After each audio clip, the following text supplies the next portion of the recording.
She didn't ask for shelter. She stood at the edge of his porch with rain running off her chin, a battered satchel clutched to her chest, and waited for him to either let her in or send her back into the dark. And when Thomas Ashgrove opened that door and looked at her, really looked, something in his face went still, the way a man's face goes still right, before he decides not to slam something shut. Evelyn Marsh had walked 4 miles in the rain, because the wheel on the hired buggy had cracked outside of Cedar Hollow, and the driver had refused to go another foot. She hadn't cried about it. She wasn't a woman who cried about wheels. "You're the new schoolteacher," Thomas said. It wasn't a question. Word traveled fast in a town with one road. "I am," she said, "and I understand you're the man with the empty cottage behind the schoolhouse that nobody will rent." He didn't answer that directly. He stepped back from the door instead, just far enough to let her pass, and that was the first thing Evelyn learned about Thomas Ashgrove. He answered questions with actions more often than with words, and you had to learn to read the actions, because the words, when they came, were rationed like a man counting out the last of his winter feed. She'd been warned, of course. The stage driver had warned her. The woman at the boarding house in Cedar Hollow had warned her, leaning across the counter like she was passing along something dangerous. "Don't go renting from Ashgrove." 3 women have tried to make a go of that cottage, and not one of them lasted the season. He's not cruel, mind you. He's just closed. The woman had tapped 2 fingers against her own collarbone when she said it, like she was indicating a door that had been bolted from the inside. Evelyn hadn't asked why. She'd learned, in 26 years of living, that the reasons behind a man's silence were rarely anyone's business but his own, and that curiosity about other people's locked rooms had a way of getting a person nowhere good. The cottage, when he showed her to it that first night, smelled of dust and wood smoke and disuse. There was a bed frame with no mattress, a stove that hadn't seen a fire in months, and a window looking out over a stretch of pasture gone gold-brown with autumn. "It needs work," he said. "I have hands," she said. He looked at her hands then, really looked, the way he'd look at a horse he was deciding whether to buy, and something crossed his face that she couldn't name yet. She would learn to name it, eventually. It was the look of a man recalculating something he'd assumed was settled. "There's a well out back," he said. "Pump's stiff, but it works. I'll send Otis round with firewood in the morning." He left without asking if she needed anything else, without lingering, without the small courtesies a man might extend to a woman alone in a strange place on a wet night. And Evelyn, standing in the dark of that empty cottage with her satchel still in her hand, found that she was grateful for it. She'd had enough in her life of men who lingered. The town was called Larkspur Crossing, and it sat in a wide green valley in the Montana Territory, ringed by mountains that turned violet in the evenings. Thomas Ashgrove owned most of the land that mattered. 11,000 acres, cattle and timber both, a holding his father had started, and he had doubled in the dozen years since he'd buried both his parents within a single hard winter. He was 34 years old, unmarried, and according to every account Evelyn gathered in her first 2 weeks of teaching, gathered without asking, the way information simply accrues around a person who listens more than she talks. He had been engaged once, years back, to a woman named Charlotte Yu, who had died of a fever 3 weeks before the wedding. Nobody said much more than that. Nobody needed to. Evelyn had buried enough of her own to understand the particular grammar of a story that stopped there on purpose. She didn't think about it much that first month. She had 31 children to teach in a one-room schoolhouse with a stove that smoked and a roof that needed patching before the snow came, and she threw herself into the work the way she threw herself into everything. Completely, without half measures. Because half measures had never once gotten her anywhere she wanted to be. She saw Thomas Ashgrove perhaps once a week. He'd ride past the schoolhouse on his way to the north pasture, and sometimes he'd lift 2 fingers off the reins in something that wasn't quite a wave, and she'd lift her own hand back, and that would be the whole of it.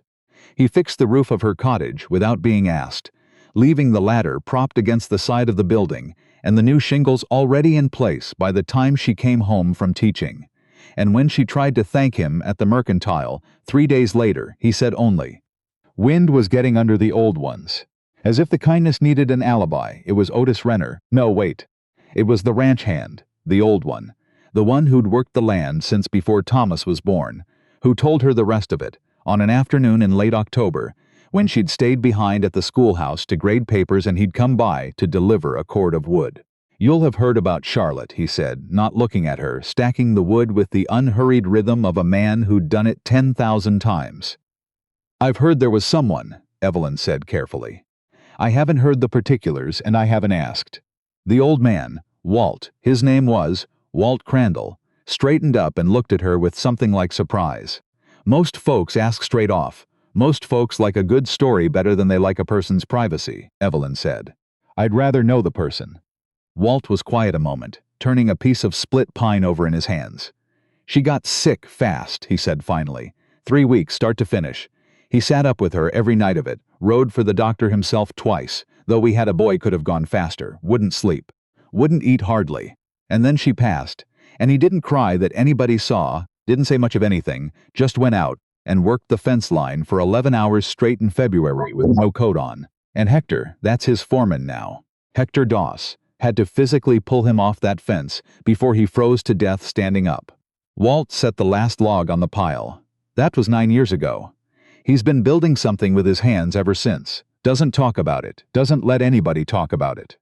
3 women have tried to court him since. Good women, decent prospects, and he's polite enough, but there's nothing behind the politeness. Like talking to a closed door that's painted to look open. Evelyn thought about that for a long time after Walt left. A closed door painted to look open. She thought it was, possibly, the most honest thing anyone had said to her since she'd arrived in Larkspur Crossing. She did not set out to open that door. This was the thing Evelyn would have insisted on. Later, if anyone had accused her of it. And people did accuse her of it, in the gentle, gossiping way that small towns accuse anyone of anything that turns out interesting. She had not arrived in Montana with any design on Thomas Ashgrove's heart. She had arrived because the position in Larkspur Crossing paid $11 a month, more than the one she'd been offered in Ohio. And because Ohio held too many rooms she didn't want to walk through anymore.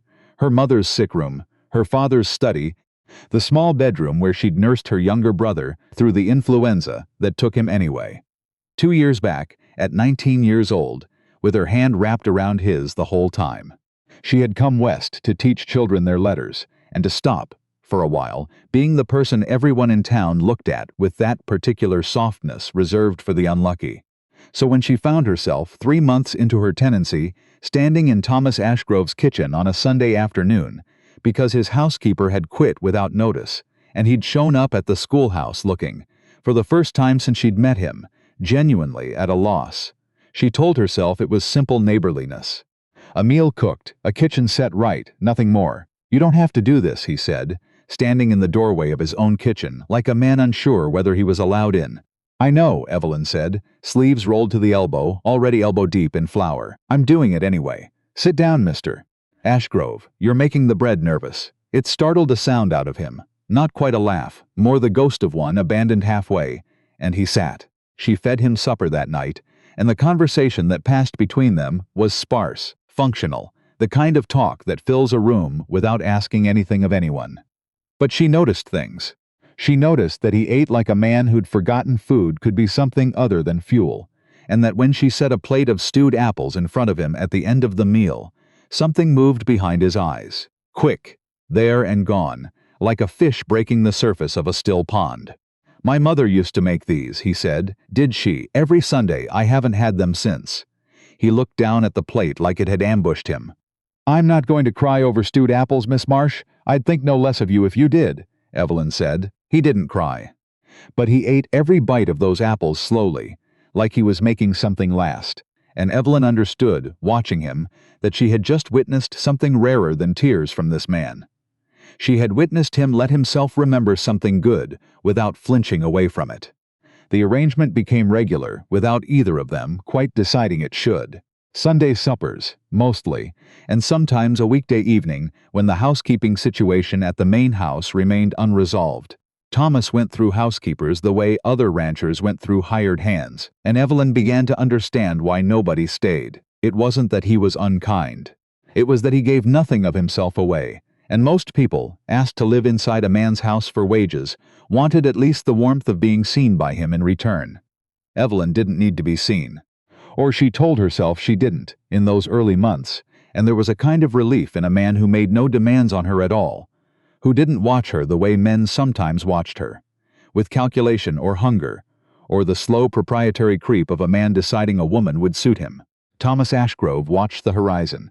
He watched the cattle. When he watched Evelyn at all, it was the way a man watches weather, assessing whether it was about to cause him trouble, and otherwise leaving it be. It was Lily. No.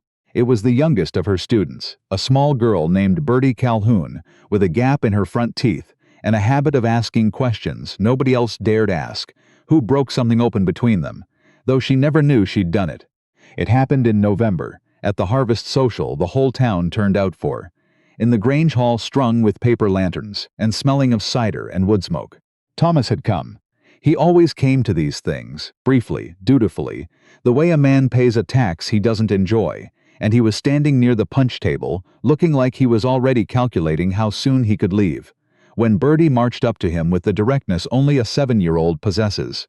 "Miss Marsh says you're the loneliest man in the valley," Bertie announced. "Is that true?" The hall didn't go silent. There was too much music, too much noise, but everyone near enough to hear it did, including Evelyn, who felt her stomach drop through the floorboards. "I never said that," Evelyn said quickly, mortified. "Bertie, I never—" "You said it to Mrs. Calloway," Bertie said, entirely unbothered, entirely unaware she had just detonated something. "I heard you. You said you were sorry for him because he ate alone every night in that big house." Thomas looked at Evelyn. Evelyn looked at the floor, at the lanterns, at anything that wasn't his face, because she could feel the heat climbing up her neck and she did not trust what her expression might be doing. "Is that what you think?" Thomas said. Quiet, not angry, just quiet, in a way that asked the question seriously. "I think," Evelyn said, because there was no version of this where lying would help, "that any man who eats every meal alone in a house with 11 rooms has either chosen that, or had it chosen for him, and either way it sounds like a hard way to live. I didn't mean it unkindly. I know you didn't." He was quiet another moment, turning his cup in his hands. "I chose it," he said finally, "after Charlotte. I didn't decide to choose it. I just stopped letting people in, and then one day I looked up and 10 years had gone by, and the choosing had already been made for me by all the days I didn't undo it." It was the most he had ever said to her about himself, unprompted, and Evelyn understood it for what it was, not an invitation, exactly, but a door left unlocked even if it wasn't yet open. "That's not unusual," she said carefully. "Grief does that. It builds walls faster than you can tear them down, and after a while the walls start looking like the only thing holding the house up." He looked at her then, properly, the way he hadn't looked at her since that first wet night on his porch. "You sound like you know that from somewhere particular." "I buried my brother 2 years ago," Evelyn said, "and my parents before that, 18 months apart. I came out here partly because I got tired of being the saddest thing in every room I walked into back home. I understand walls, Mr. Ashgrove. I've built a few myself. I just try to remember to leave a window in mine." He didn't say anything to that.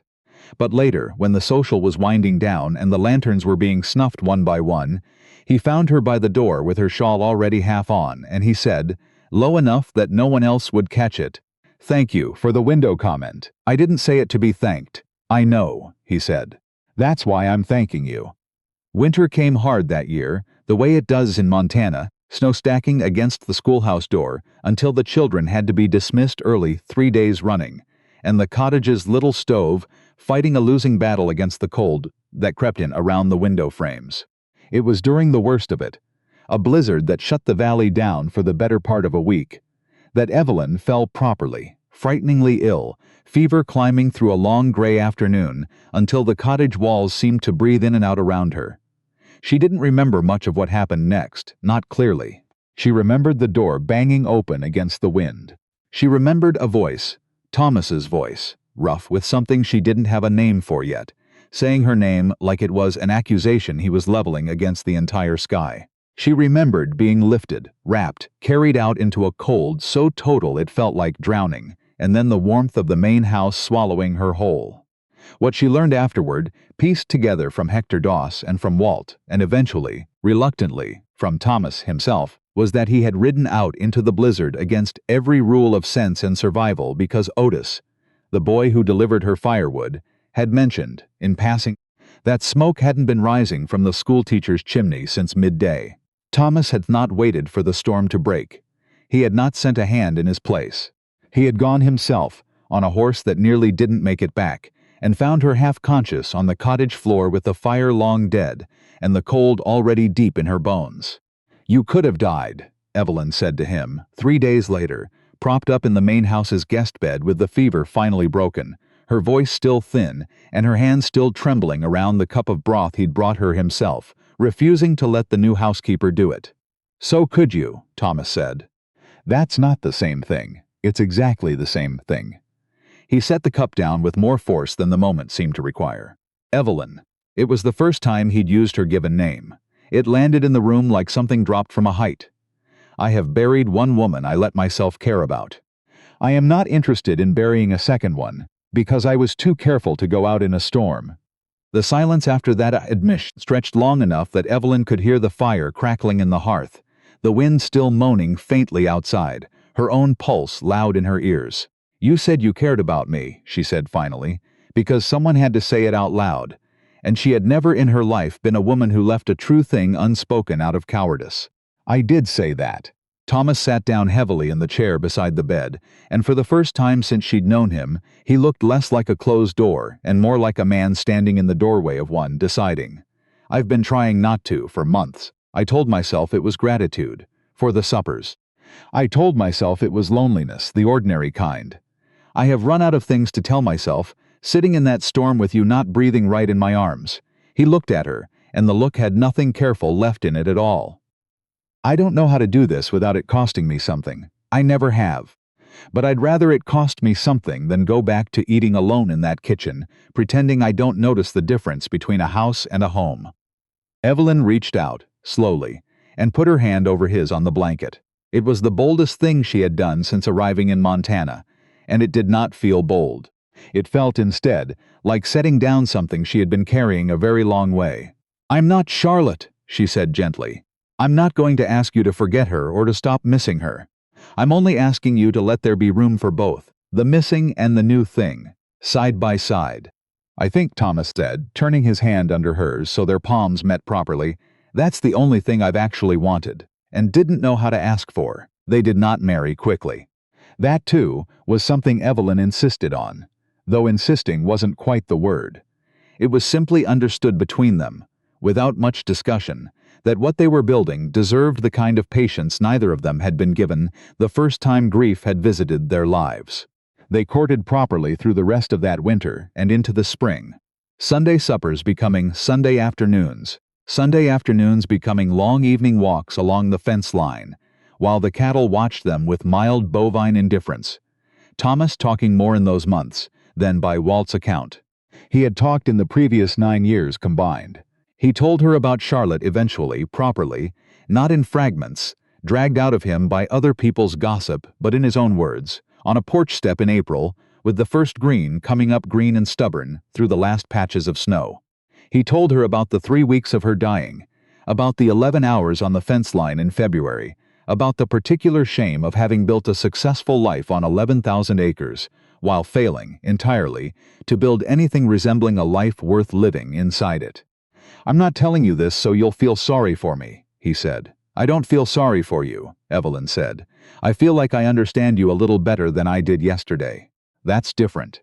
They married in June, in the Grange Hall where Bertie Calhoun had detonated the whole thing without meaning to, with paper lanterns strung up again, and the whole valley turned out to see it. Evelyn wore her mother's dress, taken in at the waist, and Thomas wore a suit that Hector Doss swore on his life he had not seen the man wear since the funeral 9 years prior, a fact Evelyn chose to take as a kind of poetry rather than a bad omen.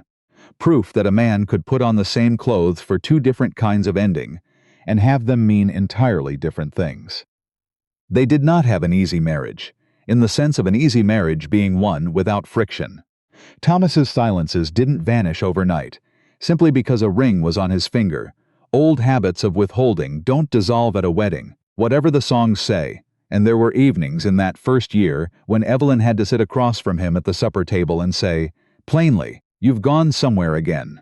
Come back and tell me where," and he would slowly learning the muscle of it the way a man relearns a leg after a long illness. There were arguments, too, about money, about Hector's wages, about whether the new schoolhouse roof should be Thomas's expense or the town's, ordinary arguments that married people have, conducted with a directness that startled the few people who witnessed it. Because Thomas Ashgrove had spent a decade being a man who simply withdrew from conflict, and Evelyn Marsh would not allow him to withdraw from her. "You don't get to go quiet on me," she told him once, in the heat of a disagreement about whether he was working himself too hard. "Quiet is what you did for 9 years and it didn't make you happy. Talk to me, even if it's ugly, especially if it's ugly." He talked to her. It cost him every time some old reflex towards silence that had to be fought down rather than simply abandoned. But he talked to her, and she talked to him, and the arguments resolved not because one of them surrendered, but because both of them stayed in the room until something true got said. By the second winter, Hector Doss wrote in the battered ledger he'd taken to keeping, half ranch accounts, half private observation, a habit he'd never admit to anyone but Walt, that the boss had laughed 3 separate times in 1 week, which by his count was more laughing than the previous 4 years combined. By the 3rd year, there was a child, a girl, born in the spring, named for no one in particular, because Evelyn had insisted the past didn't need to be carried forward in every single thing, that some names should simply belong to the person wearing them.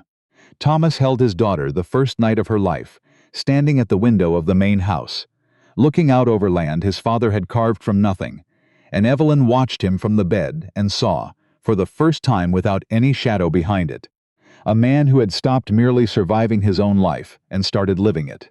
Years later, a new hand on the Ashgrove ranch, young, barely 20, hired on for the spring branding, asked Walt Crandall about the boss, about the stories that still floated around Cedar Hollow concerning the rancher who used to turn women away at the gate. Walt considered the question with the seriousness it deserved. "Which stories?" he said. "The ones about how he used to be, cold. Wouldn't let anybody close." Walt was quiet a moment, looking out across the yard to where Evelyn was coming up from the schoolhouse. She still taught, 3 days a week, because she'd never been a woman who could sit still inside a single roll, with her daughter trailing behind her, both of them laughing at something neither the boy nor Walt could hear. "Those stories are true," Walt said. "Or they were, before." "Before what?" Walt watched Thomas cross the yard to meet them, watched the particular way the man's whole posture changed, loosened, the moment he was within speaking distance of his wife, a softening that had no name precise enough to do it justice, but that everyone on that ranch had learned to recognize. Before she walked up to his porch in the rain with nothing in her hands but an old satchel, Walt said, and didn't flinch when he opened the door. The boy looked over. She changed him. Walt shook his head slowly, the same way he always did when somebody got it wrong. "No," he said, "she didn't change him. She just stayed close enough, long enough, that he finally let himself change on his own." He picked his hat back up off the fence post. "That's a different thing entirely.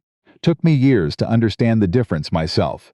And on the other side of the yard, Evelyn Marsh, Evelyn Ashgrove now, and had been for years, though some part of her would always carry her maiden name like a small private flag, reached the porch steps and looked back at the valley spread out gold and green below them, at the man walking toward her with their daughter now lifted onto his shoulders, laughing at something the child had said, and thought, not for the first time, that survival and living had never been the same thing at all.